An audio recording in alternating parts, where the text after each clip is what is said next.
All right, good evening, everyone. Good evening, good evening. Let me hear everybody. Good evening, everyone. Welcome to part 4. We've made it all the way to part 4 of our Origins series. We started last Friday night, had last Saturday night, had yesterday night, and tonight again. Today we're going to be introducing our 4th topic for the Origins series. In fact, we have a little bit of a video to introduce it for us. But before I play it, why don't we all bow our heads and we'll say a prayer. Father in heaven, I thank you for the opportunity we have to come here, Lord, and pray and learn together. God, I pray that we're edified by this information that is presented and that you're able to continue to help us, Lord, to see and learn truth. In Jesus' name we pray. Amen. All right, introducing our 4th topic for the day. Today we take a look at a subject that I consider to be one of the fun subjects, and that is the subject of dinosaurs. Where did dinosaurs come from? You'd be surprised how much the entry of dinosaurs into the discussion of origins has really changed the world's view on where everything came from. Some people have even doubted their existence. I don't think you can doubt the existence of dinosaurs anymore. They were here. Now today we're going to take a look at the information we have about dinosaurs and how they fit into the subject of origins generally. And right now, we're going to turn it over to our local hosts. Again, thank you for coming.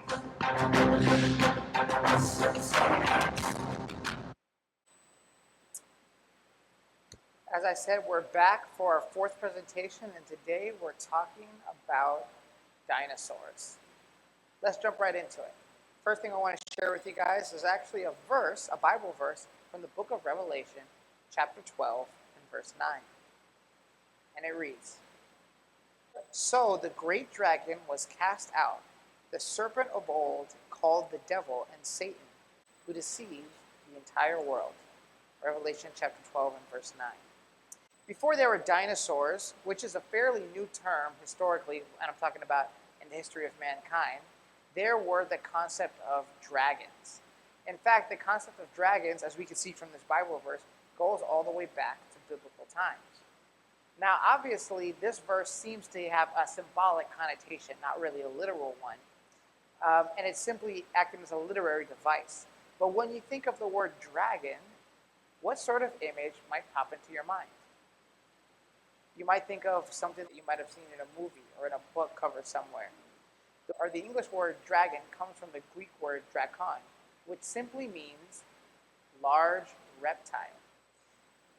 That's important for our presentation as we examine the fossil record and the geologic column, and the Bible for the captivating story of dinosaurs that seems to capture the imagination of so many people.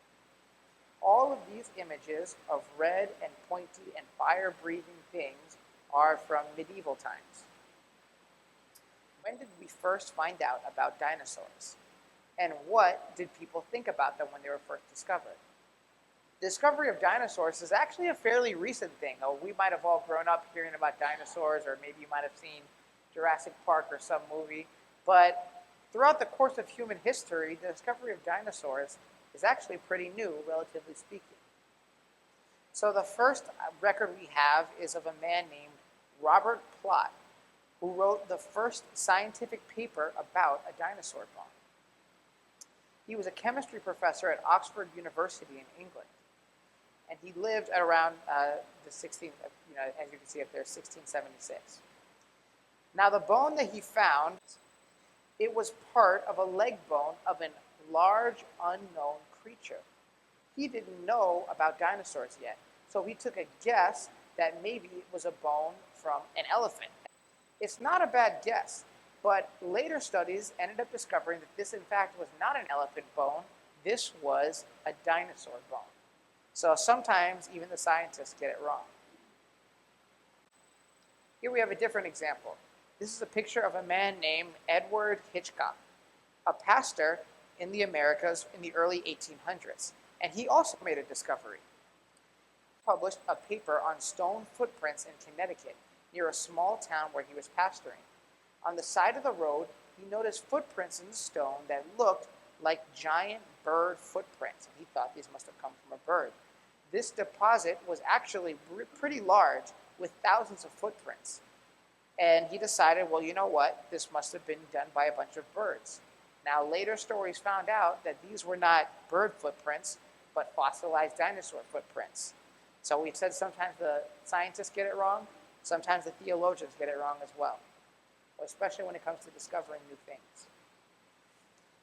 Meanwhile, back in England, they were finding more and more bones, and even now, in addition to the bones of the animals or the prehistoric animals, they were discovering teeth. Here is a picture of Mantell's tooth. Dr. Gideon Mantell found it in England in 1822.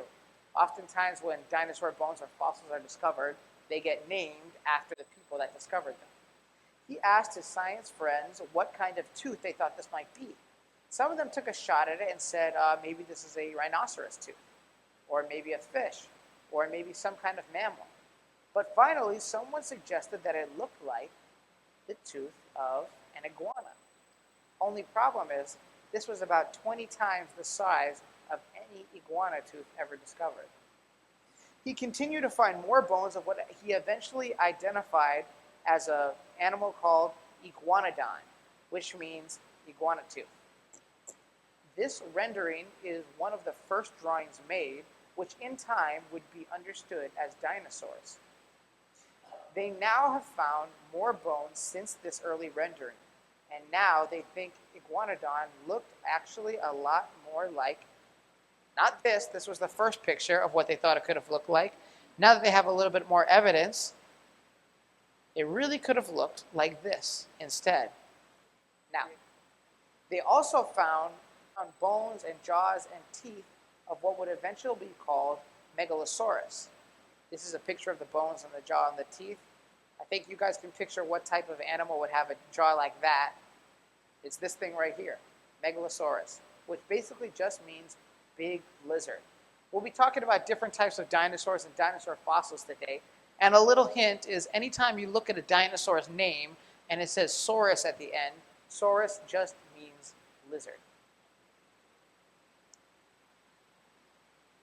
This led to a new word being coined by British anatomist Richard Owen.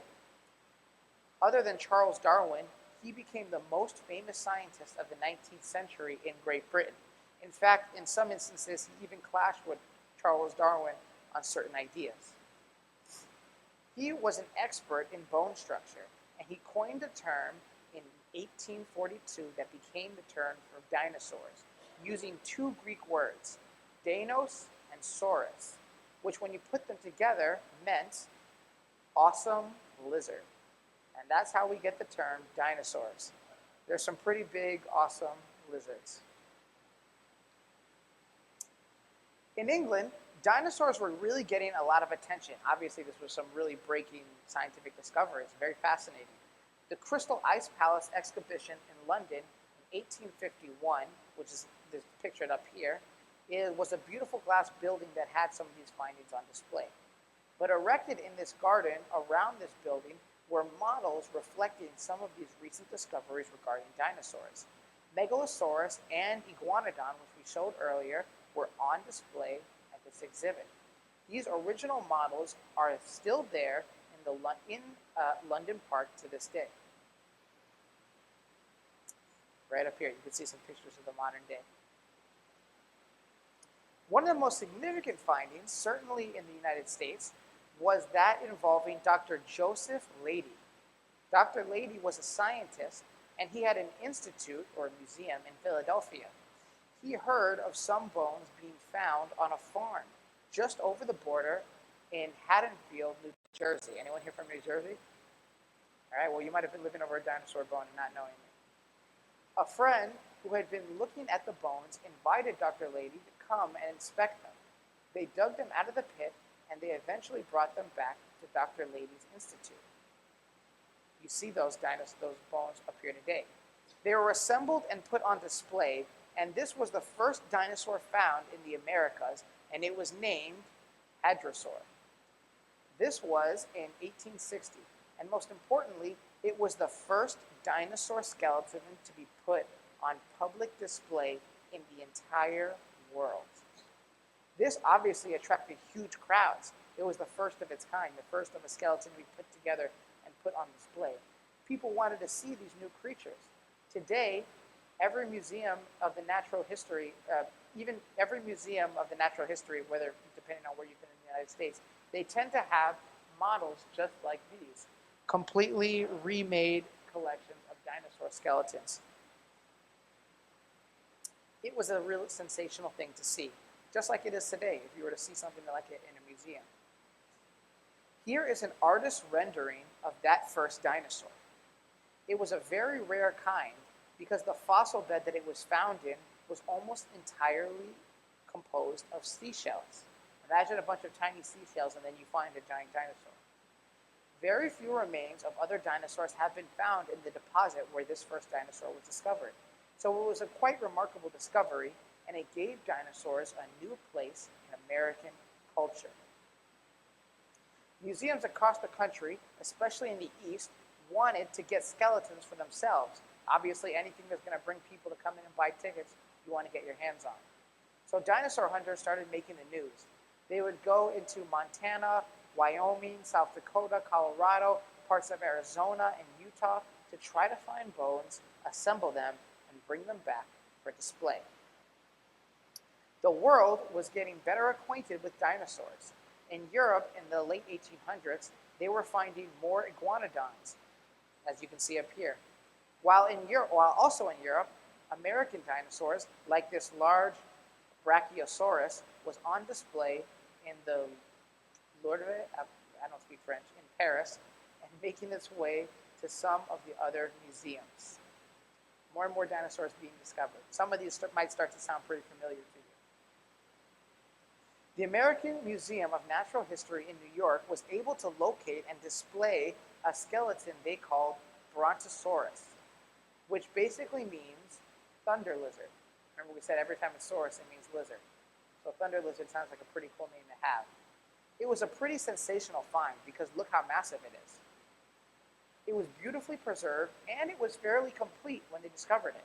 However, they found out later that the skull and the body were from different animals. Kind of embarrassing to figure out.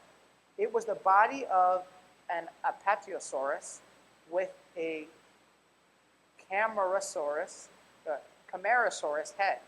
However, the name Brontosaurus still endures, even though it ended up being a combination of two different dinosaur fossils. It was fabulous, and people were awed by the size of these dinosaurs. It was fabulous, and people were awed by the size of these dinosaurs. Give me 1 second, sorry. Technical difficulties.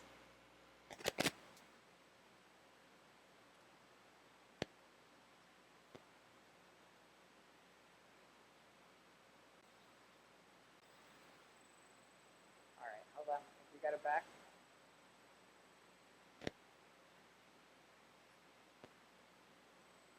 All right, there we go.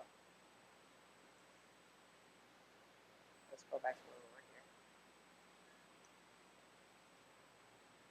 It was fabulous, and people were awed by the size of these dinosaurs. These, as we talked about their translation, awesome lizards.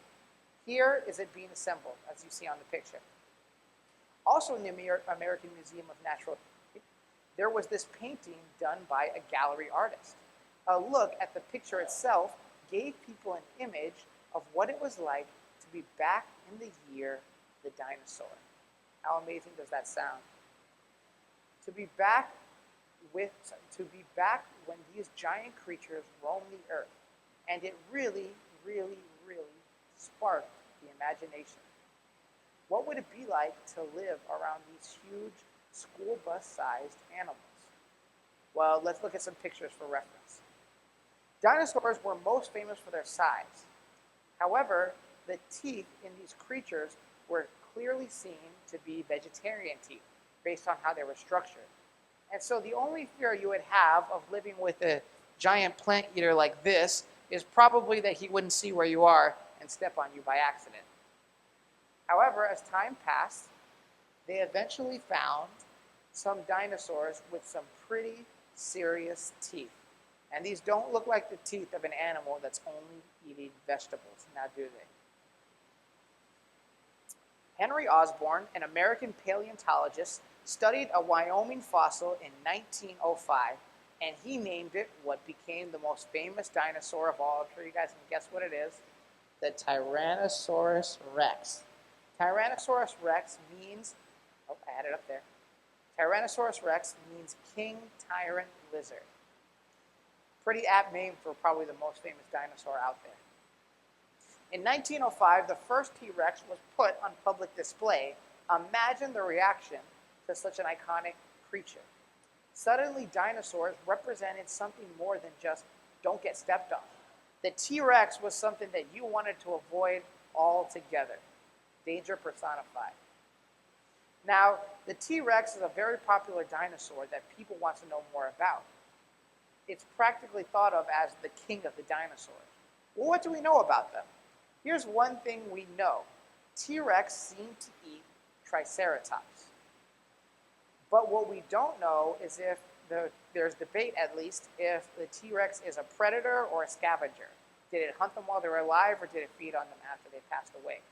But we do know that it ate Triceratops because discoveries have been made that have actually found the bones of Triceratops in kind of the stomachs cavities of T-Rex skeletons. Here in a picture, here's a picture of a fossil remains containing a T-Rex and a Triceratops. As you can see it up there on the screen. Notice how there are teeth marks on the bones. When they looked at the T-Rex, it had broken ribs. It looks like these two dinosaurs had been trying to get the high ground when the floodwaters were rising. Perhaps they got too close to each other and started battling before the water caught them up. They were all covered together.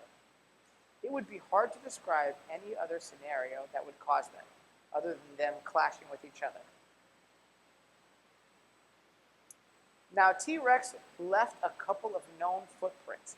Here's one footprint of a T-Rex. It's 33 inches long, it's 28 inches wide, and it's 9 inches deep. Imagine what type of size shoe this thing would wear. It obviously was from a pretty heavy animal to make such a large and memorable footprint. It was discovered in 1983 in New Mexico, but not identified until 1994, almost 9 years later. Now, earlier, this was formerly the best T-Rex ever found. And what I mean by best is the closest to a complete skeleton of a T-Rex that was found. You know, when they find these dinosaurs, usually it's not a full, complete skeleton. That's pretty rare. They find a part of it.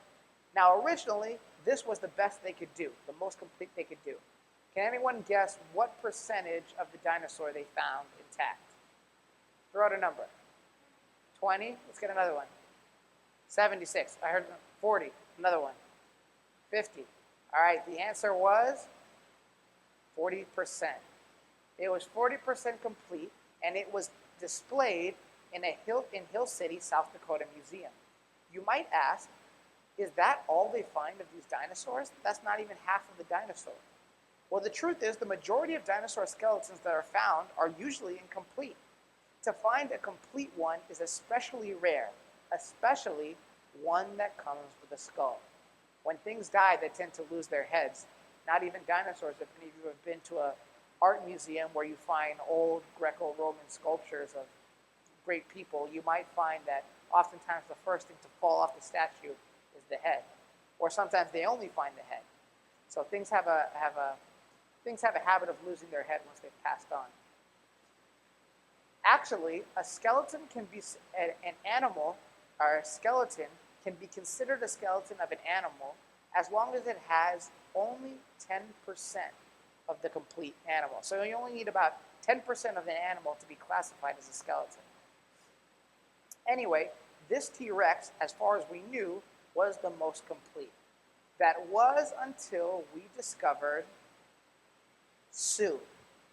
Remember I said that dinosaurs are usually named after the scientists that discovered them? Well, we don't know if this dinosaur was a boy or a girl because obviously it's only a skeleton, but it was discovered by a woman named Sue in 1990 in South Dakota. Can anyone guess what percentage of the skeleton was found intact? Let's get some more guesses. Remember, this is the new record. We passed 40. So don't guess under 40. 90. Let's get another one.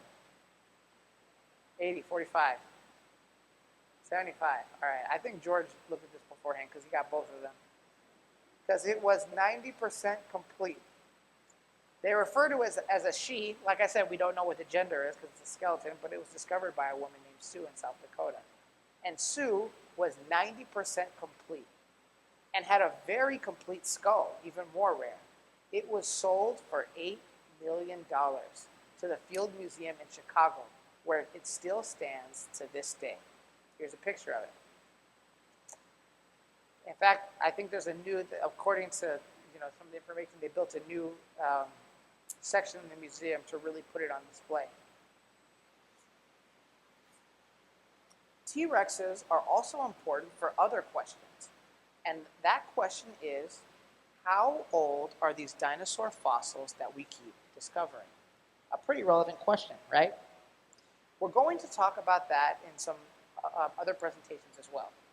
When we talk about the origin of the Earth, we'll examine one of the greatest challenges for creationists, and that is, what is the age of the Earth?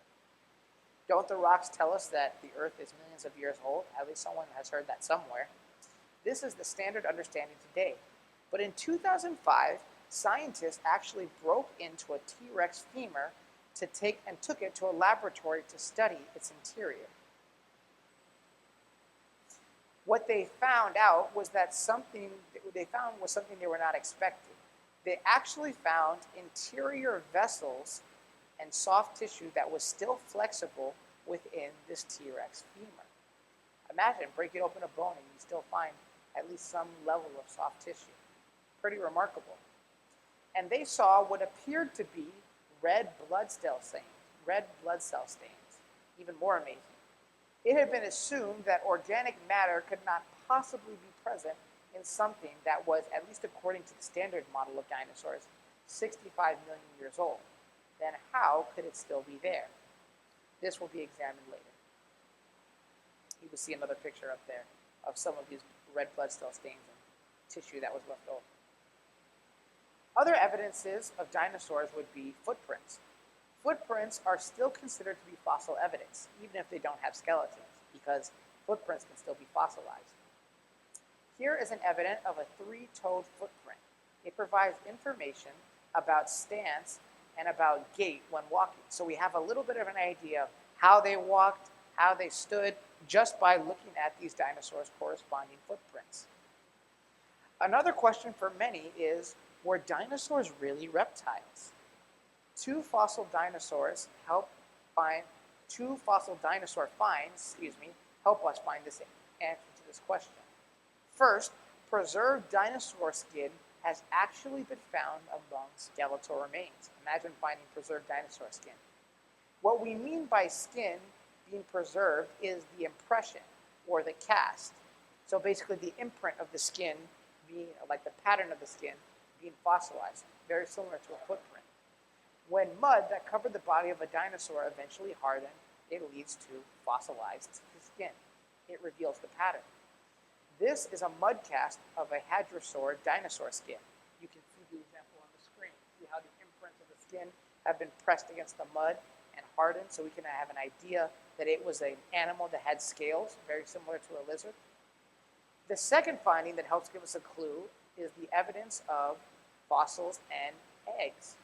They have actually found eggs like any reptile would lay. People wonder about the eggs of dinosaurs and its so-called nests. So people have found dinosaur eggs fossilized, dinosaur nests fossilized. One might think that dinosaur eggs would be about the size of a Volkswagen Beetle. Imagine some of those giant Brontosaurus or giant other animals laying an egg. You wouldn't think it'd be the size of a little hen or something you would buy from the grocery store. You'd imagine it'd be much bigger. However, instead, dinosaur eggs are just a few inches across, about the size of a modern-day ostrich egg. How many of you have seen an ostrich egg before? It's not the size of a Volkswagen Beetle, I can tell you that for sure. Predator eggs were longer and narrower, but not bigger in volume. Here is a picture of one that had an embryo. but almost all dinosaur eggs are actually either broken fragments or there is only sand and rock filling the interior. It is very incredibly rare to find a dinosaur egg that's been fossilized and has bones still inside of it. Remember, it's pretty hard to get a fossil already. Some pictures up on the screen for examples. Recent dinosaur discoveries are often made out in the fields of Wyoming and Montana, as well as southern Alberta in Canada. These places have Cretaceous and Jurassic fossil layers at the surface of the ground. At a dinosaur dig in northeastern Wyoming, volunteers work under direction of, this is a picture of volunteers working under the direction of Southern Adventist University. They get together every year in the month of June and they go on dinosaur digs, where they're able to find lots of bones. Later in today's presentation, we'll show a video kind of showing this paleontology at work. On the right, you'll see a rib bone, and on the left, an unknown bone that unfortunately has stumped the experts, and they're not exactly sure where it comes from. Rib bone a little bit easier to identify.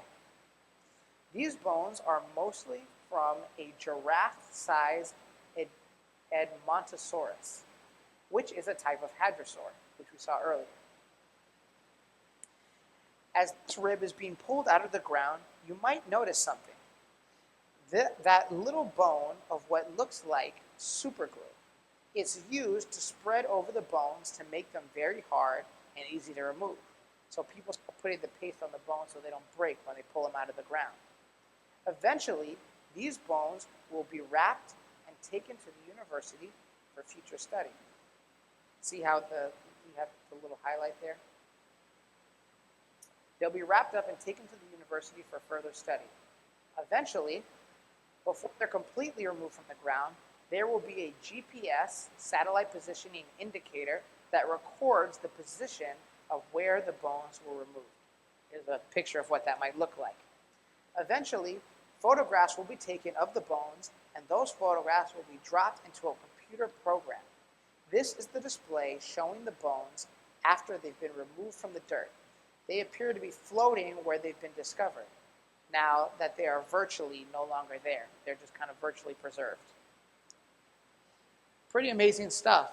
It shows you just how much work goes into the study of dinosaurs. People are very detailed. They're very, careful in their analysis of how they gather these bones, record where they're from, preserve these areas for future study. It's some pretty amazing science.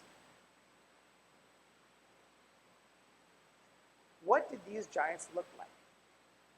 Obvious question to ask. Well, we have these bones. What did the giants look like? Did they look like Jurassic Park? Did they look like something different? When we look at dinosaur bones, it's not difficult to imagine, at least in some cases, what the dinosaurs might have looked like. This is what's called and I'm going to have mercy on me as I try to read this, Ankylosaurus skull. You can imagine what something like this probably might have looked like. Probably something pretty menacing.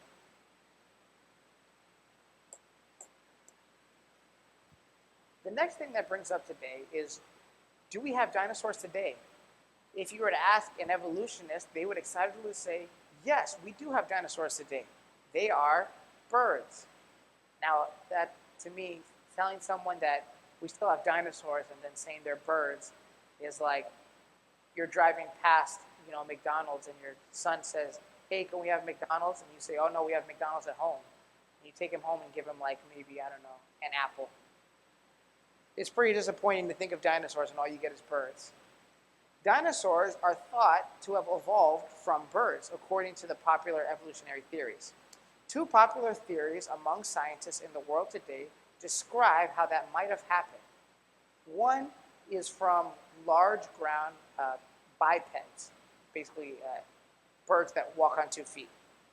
A lot like the T-Rex pictured here. Let's get a picture up here. See how almost like you would think of maybe or a hen, birds that walk on 2 feet. The first theory is that dinosaurs evolved from these type of birds. The other one is that they're basically like these small crocodiles that come from trees, that maybe they're like these bird lizard type things that lived in the trees at one point and eventually they came down and become dinosaurs. Obviously, it's kind of small forearms, heavy tails. People are really guessing to figure out, where did these dinosaurs really come from? Did they have skin folds that turned into wings? Were they cold-blooded, and did they go from cold-blooded to warm-blooded? They have bumpy skin, so did their bumpy skin become fat? Of questions we have. Now, if a dinosaur were to go from a bird to a dinosaur, basically from a bird to a lizard, a couple of things would have to happen. Let's get some animations up on the screen. It would need to go from bumps on top of the skin to something growing out from under the skin, a follicle, that would eventually become a feather. So you'd have to start out with, scaly, lizardy skin, and somehow that scaly, lizardy skin would have to transform into feathers. One of the interesting things about this idea is looking at where all this might fit into the geologic column. So if dinosaurs eventually became birds, where can we see that transition in the fossil record or in the geologic column? A feather is found as low as the middle of the Jurassic layer. Remember, the Triassic, Jurassic, and Cretaceous is where we find most of our dinosaur bones. And we found a feather as low as that second to the last row, the Jurassic layer. This is called the Archaeopteryx, which was found in Germany and dated to be 150 million years old, according to the standard model of dating. At the time, its discovery looked as if it was a half-lizard-looking bird, which heavily and greatly helped Darwin's theory. Give me 1 second. Fix this a little bit. Having a little trouble on my end, sorry.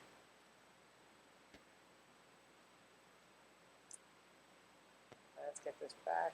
Give me 1 second.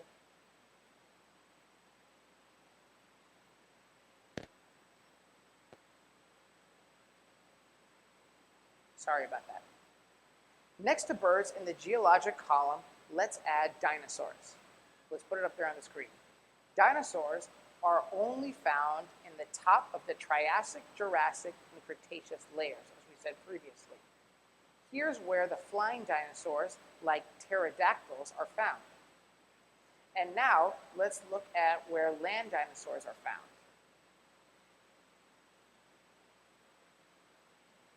So thus flying, here are land dinosaurs. They start a little lower than the flying ones. So we start finding land dinosaurs a little earlier than we find flying ones. But despite what you might think, birds did not evolve from flying dinosaurs. No, the dinosaur to bird evolution theory holds that birds did not come from flying dinosaurs, that birds actually came from land dinosaurs, such as the T-Rex. There's a little bit deeper layer into the Triassic where land dinosaurs are found.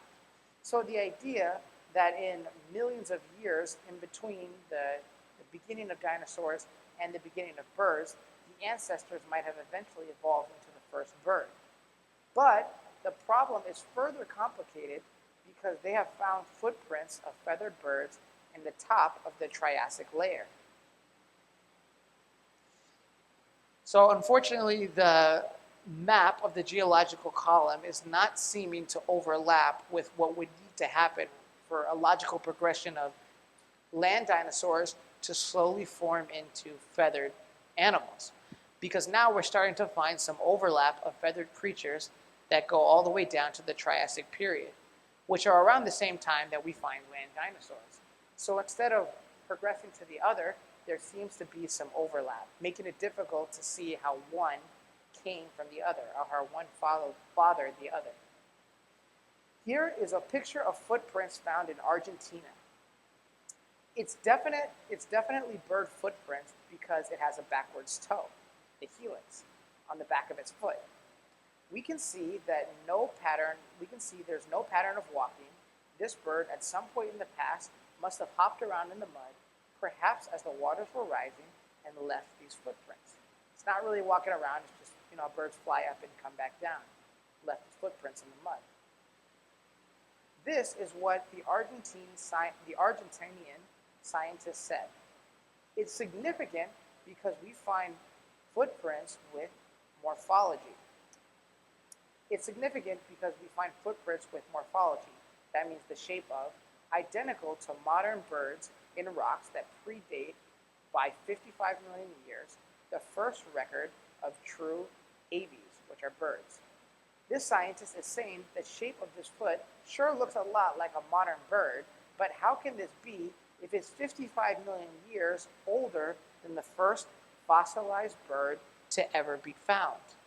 Again, the fossil record seems to make it hard to support a logical flow of lizard to bird, because now we're finding fossilized, records of birds that even predate when we thought birds first evolved.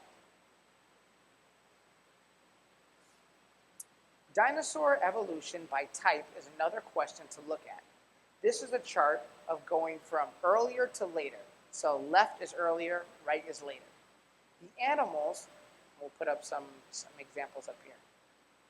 The animals with the question mark is supposed to be the imagined ancestor of dinosaurs. So you see how it just has a little lizard-looking thing with question marks on it. We don't know what the ancestors of dinosaurs are, so they just put up a picture as an image. It hasn't been found yet, but it's expected to be in the Triassic layer of the fossil record, because that's when the fossils of dinosaurs started to first appear. This is an idea construct of how the different families of dinosaurs might have evolved. We have found fossils beneath these animals in the right column, so we find some fossils at those branching points on the left that are on the way to becoming dinosaurs on the right. So for instance, let's put it up here. These are the different types of dinosaurs to be explained, right? So we have 10,000 plus different types of Triceratops-like dinosaurs. We have 78 different types of T-Rex-like dinosaurs. We have several different fossil records of these different classes of dinosaurs found in the fossil record. Now, in the spaces where you find zeros, that is where the in-between dinosaurs would be found, right? The animal that's somewhere between the ancestor and the dinosaur, the halfway animal, right? So if dinosaurs started out as these little lizards and eventually became these giant, famous, awesome lizards, as they're called, then there would be some fossils of animals that showed the in-between transition between the ancestors of dinosaurs and the dinosaurs themselves. But unfortunately, as we said, and kind of similar to the presentation we talked about yesterday, no such transition fossils have been found. There's no fossils we found of animals that are somewhere between the halfway of the ancestors of the dinosaurs and the dinosaurs. We just have the dinosaurs there, and we have nothing that seems to be the pre-evolutionary stage of dinosaurs. Evolutionist David Weishampel wrote about this problem of dinosaur evolution. From my reading of the fossil records of dinosaurs, no direct ancestors have been discovered for any dinosaur species. Quite a problem to deal with. Alas, my list of dinosaur ancestors is an empty one. Here this guy is kind of just expressing his frustration, saying, man, I really was hoping that at some point we would have found the fossil record of ancestors of the dinosaurs, but we just haven't found any. When you think of evolution, you think about dinosaurs being a prime example of evolution. This is an example of a prehistoric animal, that was eventually evolved and become other types of animals. But even though we think of dinosaurs as an example of evolution, dinosaurs themselves have no evidence of any evolutionary ancestors. This is the same problem we saw in the fossil record when we looked at the presentation yesterday. A fossil species immediately showing up in the fossil record with no ancestors. So complex animals that have complex organs and evolved, organs, appendages, all these things just appearing in the fossil record out of nowhere with no ancestors to come before them. We have a similar problem with the dinosaurs. When we talk about dinosaurs, people are also curious about their size. Our current record holder for size of dinosaurs is this one right up here. It's called Argentinosaurus because it was found in Argentina. You get an idea of where it has been found. But this is the largest dinosaur so far discovered up till today, about 130 feet long. However, only just a few bones have been found from this dinosaur, not a complete skeleton. How small did dinosaurs get? Well, actually pretty small. How small? The smallest dinosaurs were apparently the size of a chicken. I'm sure many of us have seen a chicken before. When we think about Jurassic Park and the raptors hunting down the kids in the kitchen area, I think they look much more menacing when they're as tall as adults, not as small as little birds. If that's true, then what's the difference between a dinosaur and a regular reptile? If that's the range of size that dinosaurs had, what makes them different than regular reptiles? Because it's not really size. We have reptiles that are that small. We have reptiles that are kind of big. So what is it? The answer is the hips. Lizards have hips that put the legs straight out from under the body. Here's an example of this, a Komodo dragon. This Komodo dragon on the left is a big lizard from today. Notice how the legs go straight out from the hip and how it puts the body fairly close to the ground.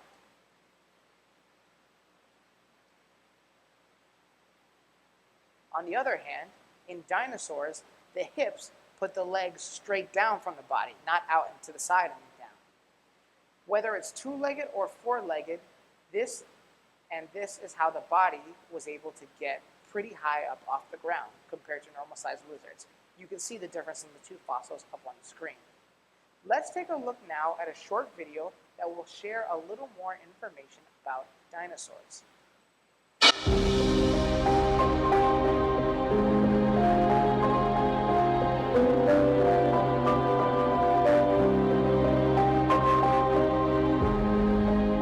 In the mid-1800s, when dinosaur bones were being found all around the world, they did much to strengthen Charles Darwin's questioning of the biblical account of creation. There's no question that these bones reveal an ancient world much different than the world in which we're living now. Let's go and take a look at where those dinosaur bones are being found. Let's go to a dig site in the state of Wyoming.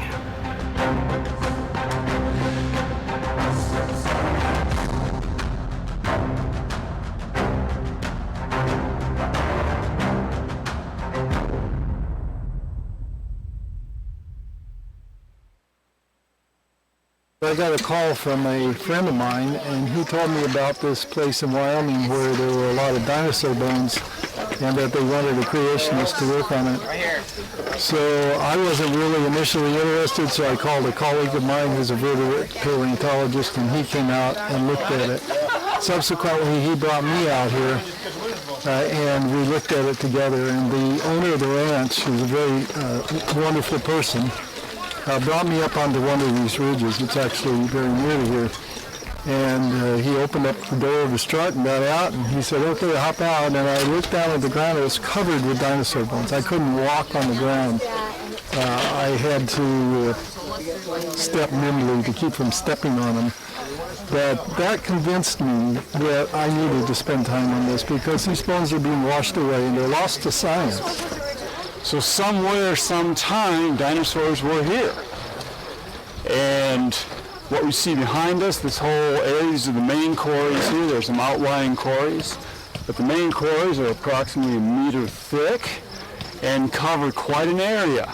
So the little bits you see here that's already been taken out, a couple other quarries are about 1.5% of what we think the whole bone bed is. We have quite a range of dinosaurs with the main ones are hadrosaurs. They are the duck-billed dinosaurs, 35 feet long, 6 tons, 5 to 6 tons, big ones. These dinosaurs show a lot of decay took place before they were buried, ultimately buried. They may have been buried and then re-emerged. But the most sensible scenario I can think of is that these dinosaurs were killed probably by drowning or some other cataclysm, and they floated and bloated so that the carcasses were floating on water.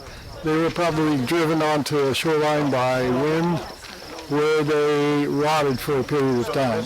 And during this time they were rotting, the carnivorous dinosaurs were still around, and they came over and began to eat on these carcasses because we find the shed teeth of carnivorous dinosaurs, of the theropods. We find those in amongst the bones. Ultimately, the bones were remobilized and transported out into deeper water. And we know that because they occur in a graded bed. So the big bones are at the bottom and the little bones are at the top. Our project has advanced our view on origins because of the techniques we use. The high precision GPS data allows us to map our bone beds. And by doing so, we've been able to figure out what event led to all these dinosaurs being deposited at this site. Our system is so advanced that the greater scientific community has noticed what we're doing, and we've been able to publish our data. I think this is amazing because not only are we seeing that our deposit was put there by a flood-like event, now that other scientists are examining their bone beds and looking for alternative scenarios, they're also seeing evidence of catastrophic flood events. And even though we can't say this is a global type flood event just yet, we do see more and more evidence for catastrophic flood events resulting in large bone beds. One of the questions a lot of young people have is where did the dinosaurs come from? Did God make them, or are they some anomaly of nature that is freaky and difficult to explain? I think most kids love dinosaurs, and I think it's very clear God made dinosaurs. They were alive, they were amazing creatures, and there are whole ecosystems that comprised of dinosaurs. Will there be dinosaurs in heaven? I sure hope so. I love to be a good Christian, to try my best, but I get a little extra motivation from thinking that I get to play with a T-Rex or play fetch with some raptors in heaven. I personally think they're remarkable animals, and I can't wait to see them in person. At least I hope. I can't prove it, but I really do hope we get to see them again. I would love to see some, like feathered dinosaurs like the, Deinonychus and the raptors and things like that, and see really how bird-like were they. I think that some of those dinosaurs probably were part of God's creation, and so I hope. I don't know, but I hope. I'm a biologist. I want to study these things. And I will tell you that when I look at dinosaurs, they're not the dreadful things that are frequently depicted in the movies. Yes, there are obviously some that were predators of various kinds, some of them terrifyingly big like T-Rex, or just terrifyingly big like the titanosaurs and things. But most dinosaurs were normal-sized creatures. Many of them were obviously herbivores, so they ate plants. I'd like to see one of those in action. They look like they were amazingly designed creatures, and I have lots of questions about them. I want to know how those absolutely huge dinosaurs, how they got blood up to their brains. We talk about how small their brains were, and I have lots of questions about that. But how did they pump all that blood way up there?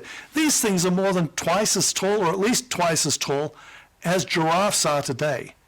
We know that giraffes have very specialized systems to allow them to be that tall. I want to know what was going on with those dinosaurs that allowed them to be massive in the way that a few of them were.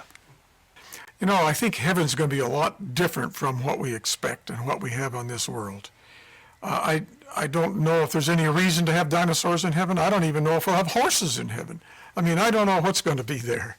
But I'll leave that with the Lord. He can decide that, and I'll be happy with his answer.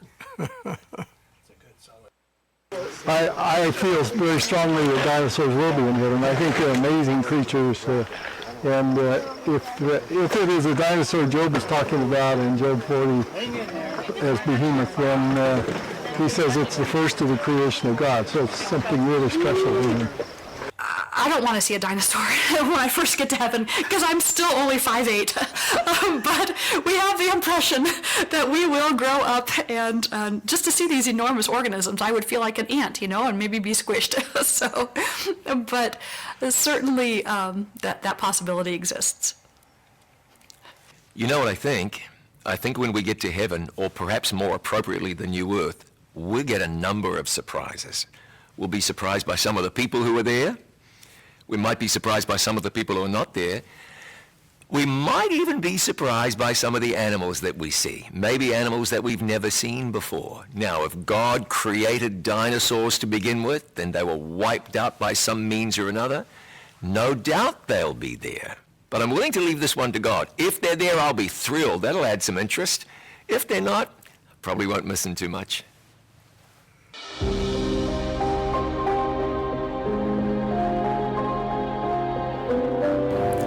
This is a replica skull of an Edmontosaurus, the kind of dinosaur that they are finding the remains of thousands of there in the Wyoming dig site we just saw. Dinosaurs are a very popular subject today in the world, especially among kids. For many, they prove the idea that the world is millions of years old. But let's start thinking of them in a different way. Let's start thinking of them as a class of animals that God created that he might be actually rather proud of. Let's take a look at that now.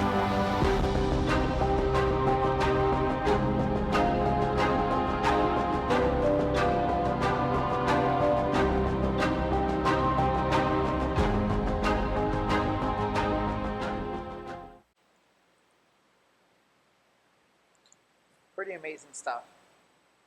Now, here comes the question. Does the Bible have anything to say about dinosaurs? Well, let's start looking at some possibilities. There are a couple of interesting references we find in the Bible. Even though the word dinosaurs is obviously a fairly modern term, we probably wouldn't find it, a modern word like that in the Bible. Is there any animal mentioned in the Bible that sounds like it could have been a dinosaur? Well, first of all, in Genesis 1, it says God created the great sea creatures on day 5 of creation. The Hebrew word for creature is tananim. Generally, in the rest of the Old Testament, tananim refers to reptiles or long things.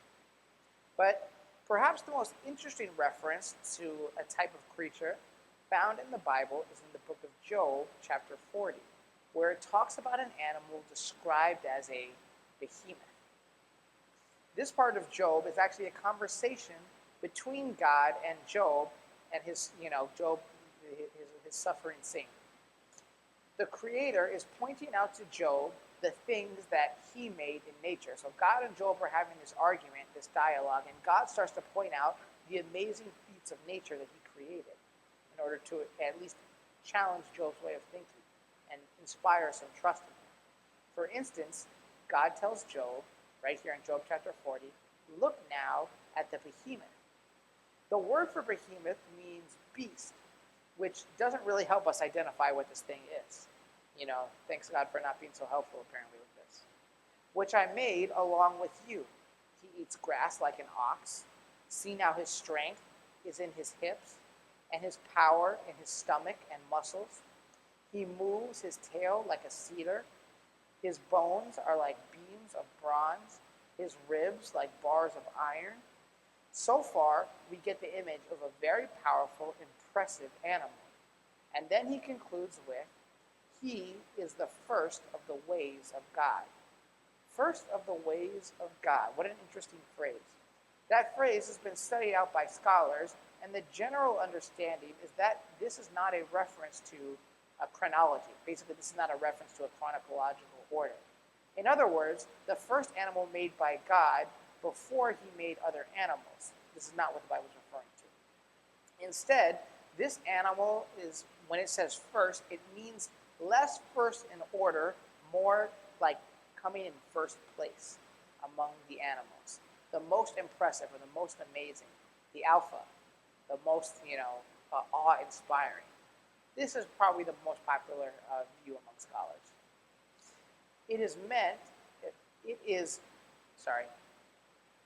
Is that it might be talking about, or a very popular view among scholars, is that the behemoth mentioned in Job is talking about a specific type of animal. Any guesses?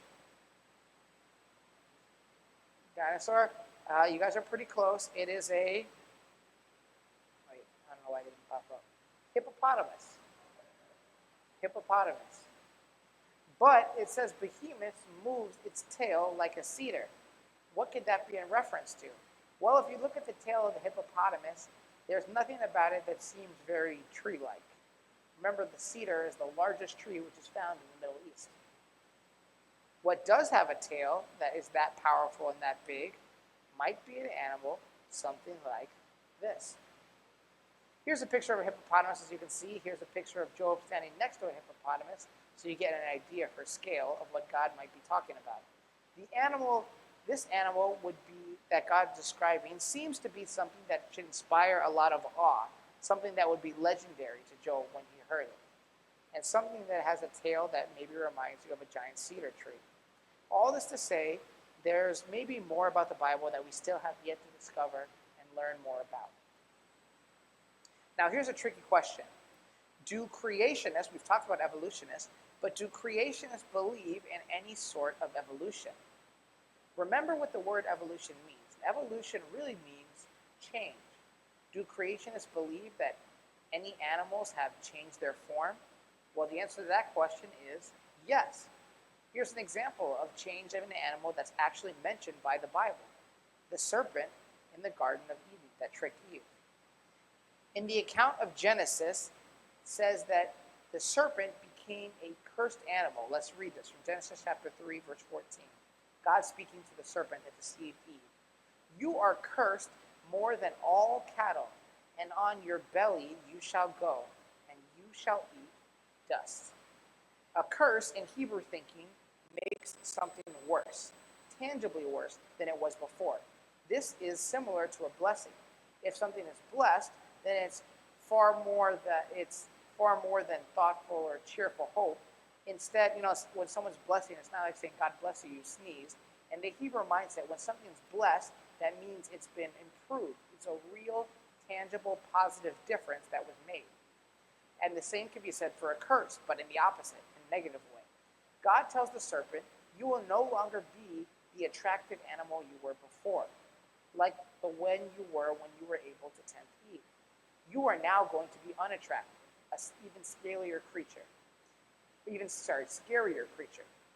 But it also said that you are cursed more than all cattle. All animals appear to have been cursed in some way by the entrance of sin into this world, the same way that humans are negatively impacted by the effect of sin. The Bible tells us that the earth was also corrupt before God. Remember, we read this yesterday when we talked about the origin of the oceans.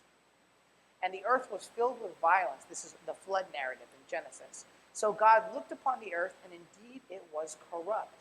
For all flesh had corrupted their way on the earth. And God said to Noah, the end of all flesh has come before me, for the earth is filled with violence through them. Remember, we pointed out yesterday when we talked about the origins of the oceans, something interesting, how God doesn't say all people have become corrupt. He says all flesh, seeming to talk about more than just the people, talking about all of the living creation. Take a look at some of these animals. The Ankylosaurus is about the size of a dinner table, but he looks like he's ready for war, ready for battle, almost like a tank. Looks like a combat soldier, and it makes you think he lived in a violent world, kind of like the violent world described in Genesis. Stegosaurus is another example with its spikes and its spiked tail. Pachycephalosaurus, maybe people got to name dinosaurs easier names, seem to be built for running into things. That's the one with the big, hammerhead or rammer head. It looks like these guys lived in a very violent and dangerous world, kind of like the world described in Genesis. Now, what happened to the dinosaurs? Well, how come they aren't around today? Here's an example of someone kind of mocking the idea or making a joke about the idea of what could have happened to these dinosaurs? How come they're not around anymore? What caused the end of the dinosaurs? This is a possible theory that someone put up. They somehow ended up on the wrong boat, and the other animals took the advantage and made sure they didn't leave her. Their competition was eliminated. What's more likely than the cartoon we put up is that the dinosaurs died as a result of some type of catastrophe. Here's one of those rare areas where creationists and evolutionists tend to actually agree about something. There was some kind of catastrophe that happened on Earth that took out a lot of the animals that were on this world, including the dinosaurs. There is some evidence that a meteor striking the Earth could have been involved. Maybe it had something to do with the biblical flood described in Noah. Well, what sort of evidence do we have, for instance, of a meteor hitting Earth at any point in its time? There's a famous thin layer that is right at the top of the dinosaur layer called the KT boundary. You can see it up on the screen. At the top of the Cretaceous layer. There are no dinosaur bones found above this layer. Remember we said the Cretaceous layer is the last layer that we find dinosaurs. The thing that is interesting about this is that there are just a little bit of iridium in this KT layer, more than in its surrounding rocks. Iridium is one of the rarest naturally occurring elements. It is 1,000 times rarer than gold, but it's found with just a very slightly bit more frequency in meteorites. And, not just meteorites, in the KT boundary. So does the dust that topped the dinosaur layer contain meteorite dust? Well, that's a possible theory. Along with other evidences, it could be possible that along with the flood described in Genesis, maybe some type of rock may have also hit the earth. After all, the book of Genesis describes the flood as a catastrophic event that killed all flesh, except those that were on the ark. The backside of the moon, apparently, well, before I get to that, what's interesting about meteors potentially being involved in the devastating flood described in Genesis is the backside of the moon. It's always facing away from the earth, but in the line of sight of the earth, and has a tremendous number of meteor craters, almost like, I guess, a little shield blocking some of the meteorites coming toward Earth. One wonders if Earth could have, at one point, been struck by some form of meteor or asteroid in the past. Were dinosaurs on the Ark? What is the possibility of that? Did dinosaurs make it down to the Ark of Noah? Because if they didn't, is that why they didn't make it? Scores of national tribal legends around the world detail human encounters with quote-unquote dragons. Remember how we brought up dragons at the beginning of the presentation. These encounters occurred in every corner of the world, from China to England, people encountering dragon-like creatures. There's St. George slaying the dragon, which is a picture depicted up there on the screen. You can see the guy with the almost halo symboling thing around his head. The word dragon, remember, means large reptile. Not necessarily the fire-breathing dragons that we might think of from like a fantasy movie. Although not quite as common as flood stories, why are there worldwide stories of these encounters? There are stories from ancient times casually mentioning serpent or reptile or dragon, often in a cave. It's almost always the last one, never part of a herd, and rarely much larger than a horse, these quote-unquote dragons or large lizards that are described. One wonders perhaps if these could have been the remnants of stories involving reptiles taken aboard the ark that survived for a period of time. Perhaps they are pre-flood or post-flood stories that grew over time. Who knows? There is a consistency to them, though, since they aren't widespread legends about things like giant lions or giant tigers or giant bears, just giant lizards. who were more than a nuisance than anything, to the typical ancient household. Notice the promise in Isaiah when the future world that God will ultimately bring about is described, the world after sin. And it says, the wolf and the lamb shall feed together. The lion will eat straw like the ox.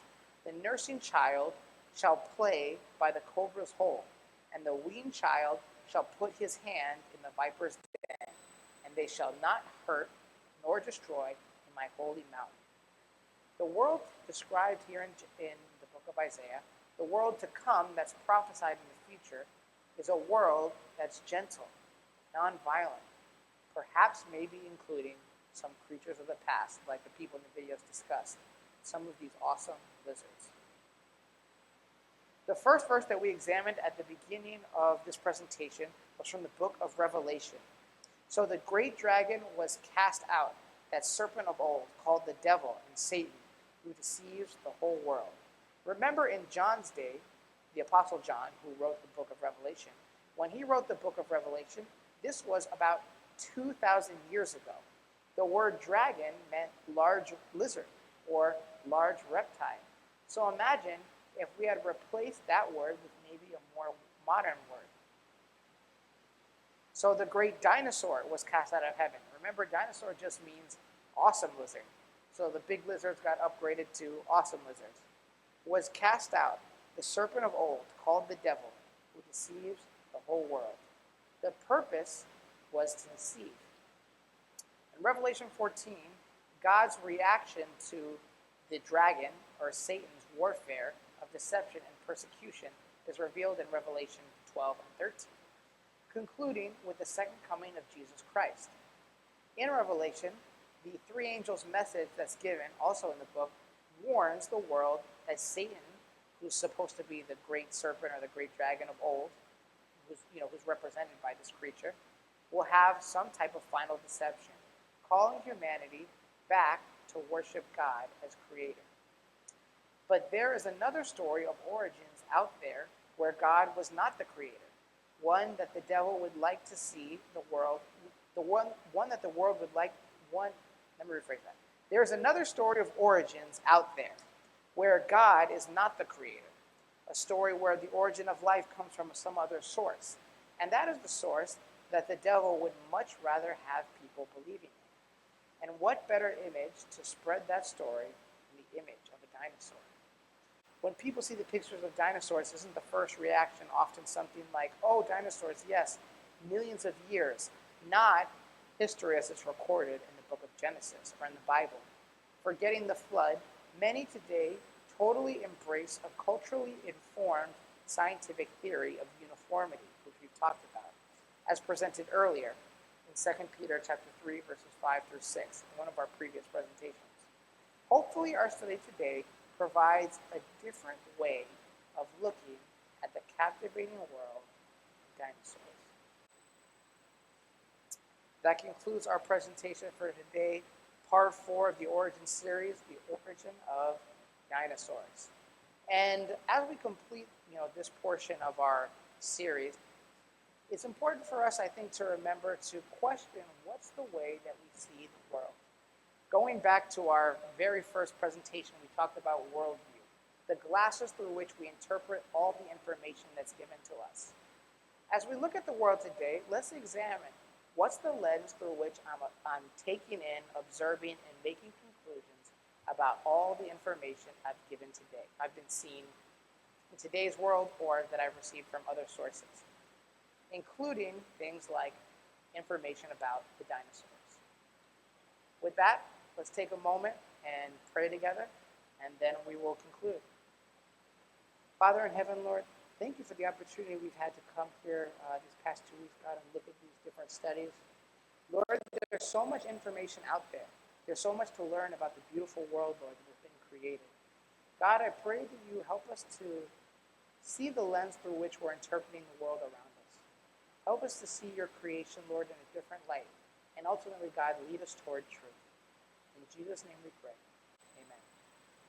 If any of you are still hungry or thirsty, we have plenty of refreshments in the back. Take your time, enjoy yourself, and I want to thank you all again for coming out tonight to support this Origin series on behalf of Amesbury Church. We meet here every Saturday. I think most of you are pretty much here, so you can testify to it. And we also meet on Tuesday nights via Google Meet for our prayer, our services, learning more, or if you're interested in at some time in the future, us being able to go through the last two portions of this Origin series as presented, maybe come and talk to an elder, talk to me, and we'll see how we can get you a little bit more involved here.